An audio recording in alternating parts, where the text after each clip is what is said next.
विजयनगर के महाराज चेतन सिंह अक्सर भेष बदलकर अपने नगर में घूमा करते थे, जिससे वो अपनी प्रजा का हाल जान सकें।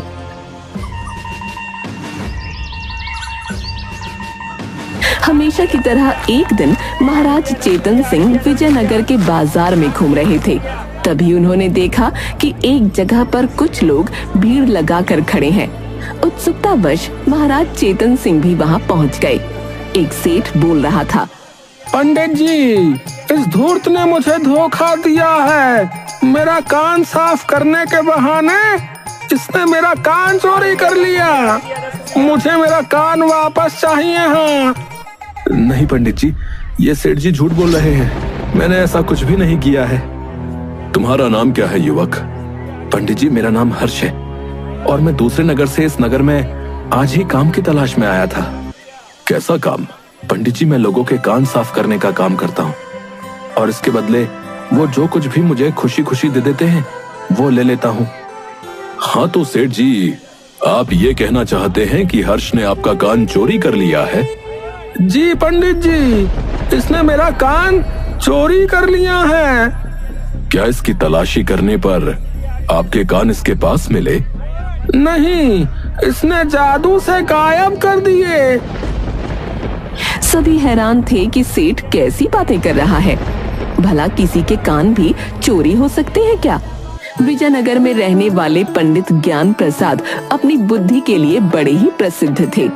लोग उनकी बुद्धि और ज्ञान का लोहा मानते थे।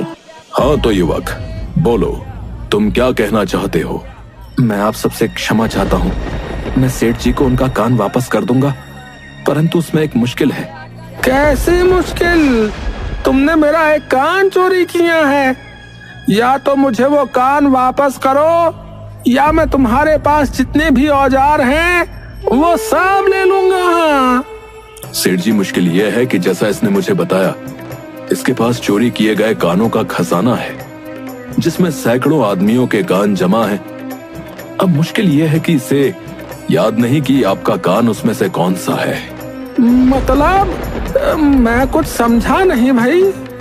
हर्ष, तुम ही सेठ जी को सारी बातें सच सच बता दो। सेठ जी, मेरे पिताजी और उनके पिताजी लोगों के कान चुराकर एक जगह पर रखते आए हैं। हमारे पास सैकड़ों लोगों के कान हैं और उसमें से आपका कान पहचानना मेरे लिए बहुत मुश्किल है। इसलिए मुझे आपका दूसरा कान भी चाहिए होगा ताकि मैं उसे ले जाकर उसके जोड़े का कान उस खजाने में से ढूंढकर निकाल सकूं। अब नहीं, मैं अपना कान काट कर बिल्कुल नहीं दूंगा। हाँ। सेठ जी, आप कैसी बातें कर रहे हैं? जरा से कम पैसों के लिए आपने अपना एक कान तो चोरी करवा दिया और अब जब आपको अपना कान वापस मिल रहा है तो आप उसे लेना नहीं चाहते। यदि आपको अपना कान काटने में तकलीफ हो रही है तो मैं कसाई को बुला लेता हूँ, वो इस काम में आपकी मदद कर देगा। नहीं, मैं अपना कान नहीं कटवाऊंगा। तो फिर दूसरा उपाय ये है कि आप इस युवक के साथ चले जाइए और अपनी आंखों से अपनी चीज पहचान कर वापस ले लीजिएगा।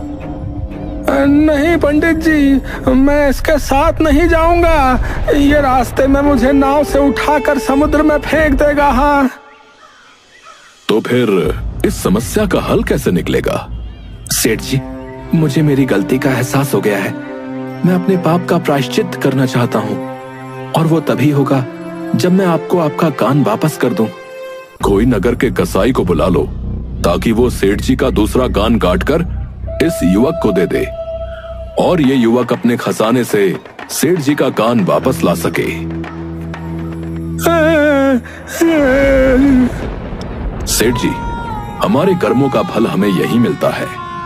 शायद ये बात आप समझ गए होंगे। आप अपने मुख से सत्य बताएंगे या मैं बताऊं? मुझे क्षमा कर दो युवक।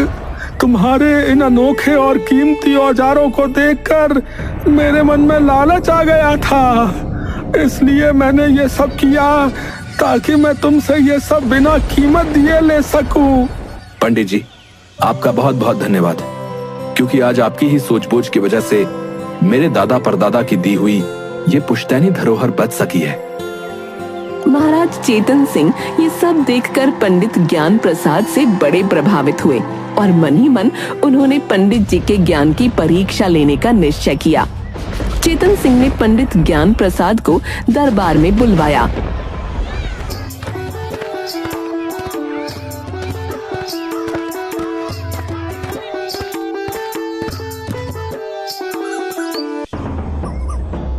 महाराज की जय हो।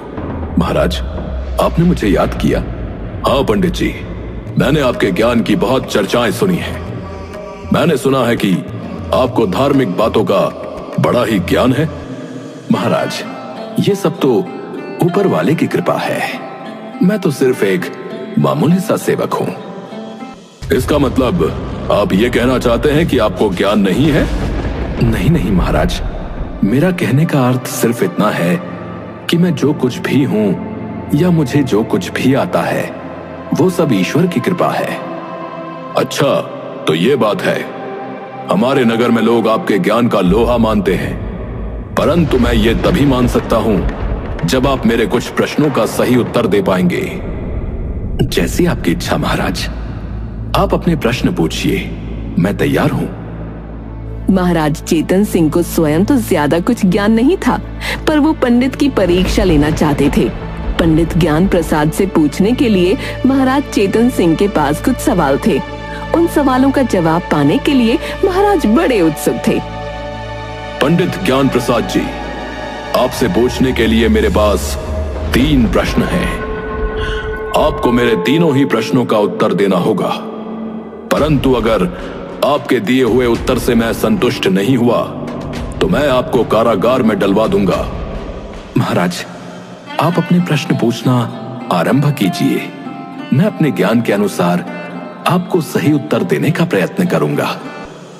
मेरा पहला प्रश्न यह है कि भगवान कहां पर बैठते हैं। दूसरा प्रश्न यह है कि भगवान अपना मुंह किस दिशा में रखते हैं। और तीसरा प्रश्न यह है कि भगवान क्या करते हैं। महाराज, आपके तीनों ही प्रश्न बहुत ही ऊंचे हैं और मेरे लिए इनका उत्तर देना कठिन है। पंडित ज्ञान प्रसाद जी, इसका मतलब आपने हार मान ली। दरबार में उपस्थित अन्य लोग हैरान होकर ये सब देख और सुन रहे थे। पंडित ज्ञान प्रसाद कुछ समय खामोश रहे। उसके बाद उन्होंने कहा, महाराज, मैंने ये नहीं कहा कि मैं आपके प्रश्नों का उत्तर नहीं दूंगा, बल्कि मैंने ये कहा कि आपके प्रश्न बहुत ही ऊंचे हैं और मेरे लिए इसका उत्तर देना कठिन है। मुझे आपके प्रश्नों का उत्तर देने के लिए समय चाहिए होगा। पंडित ज्ञान प्रसाद जी, 10 दिनों का समय लीजिए। हमें कोई जल्दी नहीं है। आप आराम से विचार विमर्श करके हमें उत्तर दीजिएगा।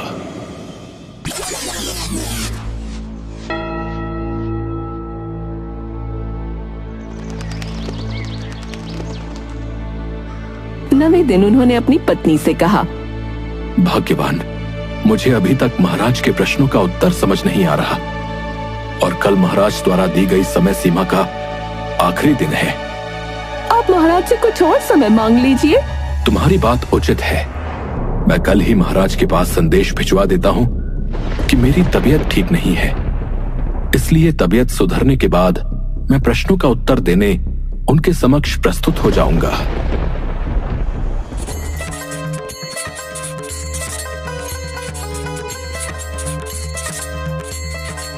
पंडित ज्ञान प्रसाद ने ऐसा ही किया और महाराज तक संदेश भिजवा दिया।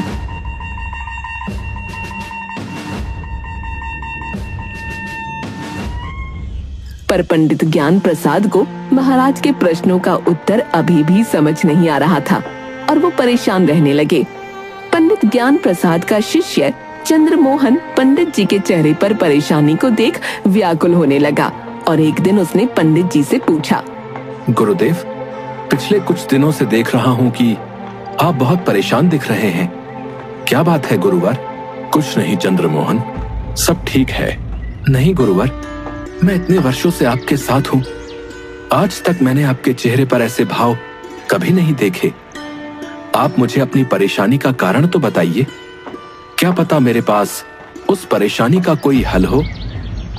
चंद्रमोहन जिद करके बैठ गया और अंततः पंडित ज्ञान प्रसाद ने अपने शिष्य चंद्रमोहन को सारी बात बता दी।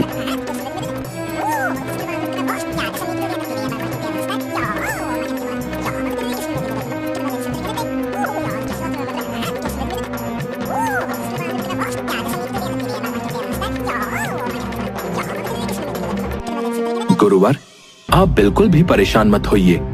महाराज के दरबार में मैं इन प्रश्नों का उत्तर देने जाऊंगा। चंद्रमोहन, तुम? नहीं, मैं तुम्हारे प्राण दांव पर नहीं लगा सकता।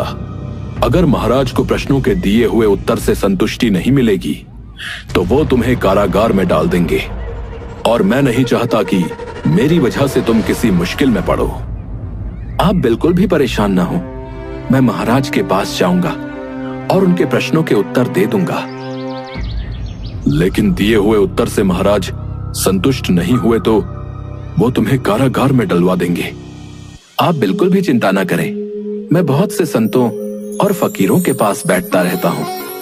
उनके उपदेशों से मैं अवश्य ही महाराज को संतुष्ट कर दूंगा। चंद्रमोहन के जिद करने पर भारी मन से पंडित ज्ञान प्रसाद ने उसे महाराज के पास जाने की आज्ञा दे दी।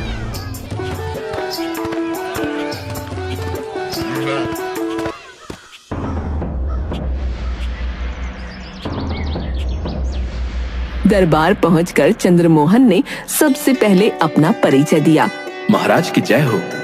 महाराज, मैं पंडित ज्ञान प्रसाद का शिष्य चंद्रमोहन हूँ। उनका स्वास्थ्य पिछले कुछ समय से ठीक नहीं है, जिसके कारण वो आपके प्रश्नों का उत्तर देने आपके समक्ष नहीं आ पा रहे हैं। इसलिए उन्होंने मुझे भेजा है। मैं आपके प्रश्नों का उत्तर दूंगा। तुम अपने गुरु की जगह आए हो, परंतु तुम्हें यह पता है ना कि यदि तुम्हारे दिए हुए उत्तर से मैं संतुष्ट नहीं हुआ तो मैं तुम्हें कारागार में डलवा दूंगा। जी महाराज, मुझे आपकी ये शर्त पता है। गुरुवर ने मुझे इसके बारे में पूरी जानकारी दी है। ठीक है, यदि तुम्हारी यही इच्छा है और तुम्हें अपने गुरु पर इतना विश्वास है तो मैं तुमसे प्रश्न पूछना आरंभ करता हूं। महाराज, आप अपने प्रश्न पूछते जाइए, मैं उनके उत्तर देता जाऊंगा। परंतु वार्तालाप शुरू करने से पहले मैं आपसे एक प्रार्थना करना चाहता हूं। बोलो, क्या चाहते हो? महाराज, आपको मालूम होगा कि प्रश्न पूछने वाला शिष्य होता है और उत्तर देने वाला गुरु होता है। हमारे शास्त्रों के अनुसार एक सच्चे मनुष्य की तरह धार्मिक नियमों का पालन करते हुए गुरु को हमेशा ऊंचा आसन दिया जाता है और शिष्य हमेशा गुरु से नीचे बैठता है। महाराज चेतन सिंह चंद्रमोहन की बात से काफी प्रभावित हुए और प्रसन्नता पूर्वक उन्होंने चंद्रमोहन को अपने सिंहासन पर बैठा दिया और स्वयं नीचे बैठ गए। नीचे बैठते समय महाराज चेतन सिंह ने फिर से चंद्रमोहन से कहा, मेरी बात को ध्यान से सुन लो। यदि तुम्हारे दिए हुए उत्तर से मैं संतुष्ट नहीं हुआ तो मैं तुम्हें कारागार में आजीवन कैदी बना दूंगा। महाराज, मुझे आपकी शर्त मंजूर है। मैं अपने वादे पर दृढ़ हूं। आप अपने प्रश्न पूछिए, मैं उनका उत्तर दूंगा। पहला प्रश्न, भगवान कहां बैठते हैं? महाराज को सीधे उत्तर से संतोष नहीं होगा, इसीलिए उन्हें उत्तर अलग तरह से देना होगा। महाराज, एक गाय मंगवाने की व्यवस्था करें।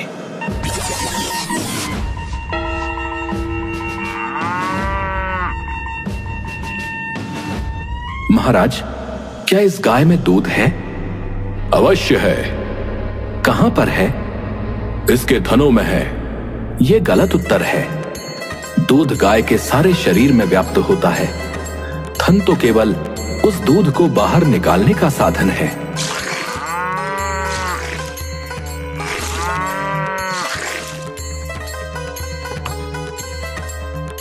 महाराज, सोचकर बताइए कि क्या इस दूध में मक्खन है? हाँ है। कहां पर है? यह कैसे बताया जा सकता है कि दूध में मक्खन कहां पर है? जिस प्रकार आपको इतना भी ज्ञान नहीं है कि दूध में मक्खन कहां पर है, और आप यह भी मानते हैं कि दूध में मक्खन है।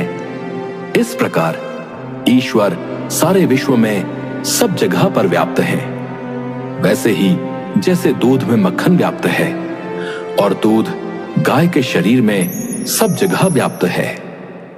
जिस प्रकार दूध को पाने के लिए गाय को दोहना पड़ता है, उसी प्रकार ईश्वर को जानने के लिए भी हमको अपने हृदय को दोहना पड़ता है। अब बताइए महाराज, आपको अपने प्रश्न का संतोषजनक उत्तर मिला या नहीं? हाँ, मिल गया। अब तक जो लोग महाराज से ये कहते थे कि ईश्वर ऊपर आसमान में रहता है, वो महाराज की दृष्टि में झूठे प्रमाणित हो गए और उनका सम्मान कम हो गया। महाराज, दूसरा प्रश्न पूछिए। दूसरा प्रश्न ये है कि भगवान अपना मुंह किस दिशा में रखते हैं, उत्तर में या दक्षिण में? आपका दूसरा प्रश्न बड़ा ही अजीब है महाराज, परंतु मैं आपको इसका उत्तर अवश्य दूंगा। मुझे एक जलती हुई मोमबत्ती चाहिए। महाराज, अब आप जरा बताइए कि इस मोमबत्ती का मुंह किस तरफ है, पूर्व में या पश्चिम में, उत्तर में या दक्षिण में? मोमबत्ती का मुंह तो ऊपर की ओर है। महाराज, जिस प्रकार इस मोमबत्ती का प्रकाश हर तरफ फैल रहा है, उसी प्रकार ईश्वर भी सभी दिशाओं को समान रूप से देखते हैं। चंद्रमोहन का जवाब सुनकर महाराज चेतन सिंह काफी प्रसन्न हुए। वो चंद्रमोहन के ज्ञान से काफी प्रभावित भी हो रहे थे। अब बादशाह ने तीसरा प्रश्न पूछा। भगवान क्या करते हैं? पंडित ज्ञान प्रसाद ने जब चंद्रमोहन को बादशाह के सिंहासन पर बैठे देखा तो उसे बड़ा ही आश्चर्य हुआ। आइए पंडित जी, आसन ग्रहण कीजिए।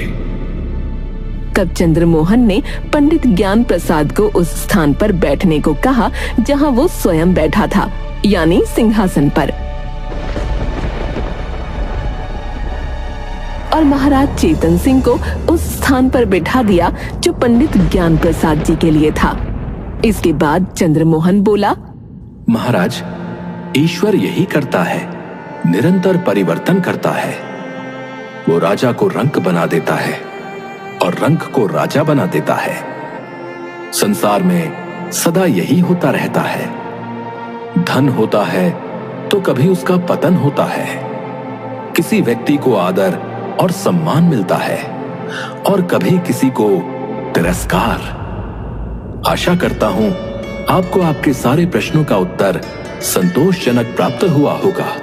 हाँ चंद्रमोहन, मैं तुम्हारे द्वारा दिए हुए सभी उत्तरों से पूरी तरह संतुष्ट हूं और मुझे पंडित ज्ञान प्रसाद के ज्ञान पर अब तनिक भी संदेह नहीं है।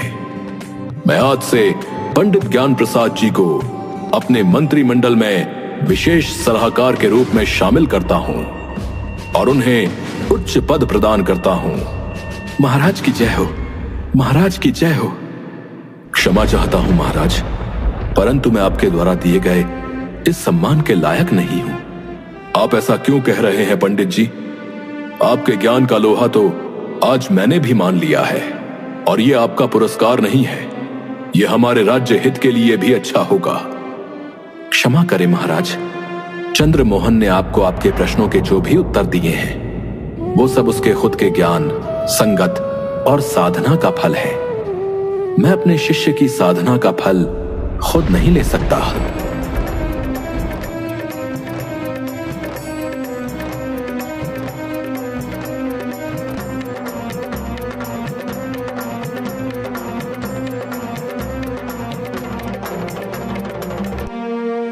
हम आपकी सत्यता और हिम्मत की दाद देते हैं, क्योंकि एक गुरु के लिए अपने शिष्य को अपने से ऊपर रखना बहुत हिम्मत की बात होती है।